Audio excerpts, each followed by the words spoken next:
Let me say that for dialogue to work, it must have three elements. It must be genuine, it must be inclusive, and it must be unconditional. Now, if you look at those aspects and do look at the Zimbabwean context, the problem with Poland is that it is limited to political actors, as if the crisis affects them alone. I think that we could do better by widening that the forum of dialogue to include the churches, to include civil society, labor, and business.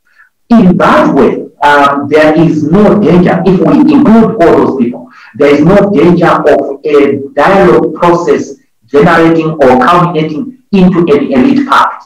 An elite pact is where maybe political actors sit and decide on the way forward, share a few things here and there, and it doesn't permeate to the grassroots. It doesn't benefit the people of Zimbabwe. It may be a starting point, but it is not. I don't think it is a sufficient initiative, in my respectful view. And the MDC right now is making proposals on how to have meaningful dialogue in Zimbabwe, dialogue that is going to have an everlasting solution to the Zimbabwean crisis. That's our guiding principle. We are for dialogue, and that dialogue must lead to an everlasting solution to the problems between Zimbabwe. That's round number one. Round number two, in approaching dialogue, we must be guided by what is in the best interest of the Zimbabwean people. That is why we are welcoming the initiative by the South African president to appoint an envoy to certify. The first thing is they are trying to certify on what is happening in Zimbabwe. That is a noble initiative by a neighbor, and I want to say President Ramaphosa has behaved very, very responsibly, in my respectful view, in doing that. And I think that the criticism that accompanied the appointment of the envoy is uncalled for. For example, we saw criticism on why he appointed certain persons.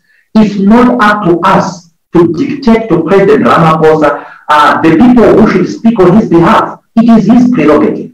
But we must approach this as objectively as we can, as fairly as we can, with an intention to find a lasting solution and act in the best interest of the Zimbabwean people. So we do welcome the initiative. So this is what we are trying to do, my brother, and we are trying to introduce change within the MDC.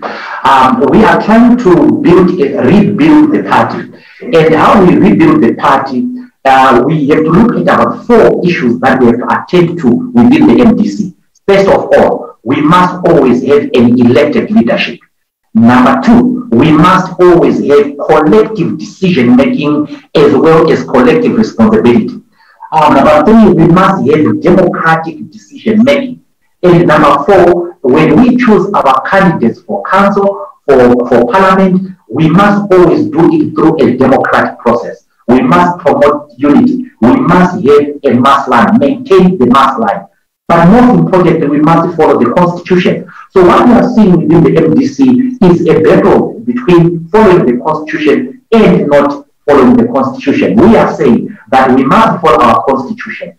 The Supreme Court said the people of the MDC must go to the election, to the extraordinary Congress, and vote for a candidate of their choice. They didn't say go and vote for Monzora, go and vote for Mzuri, go and vote for Kube, or don't go and vote for Chamisa. They said go and vote for a president of your choice.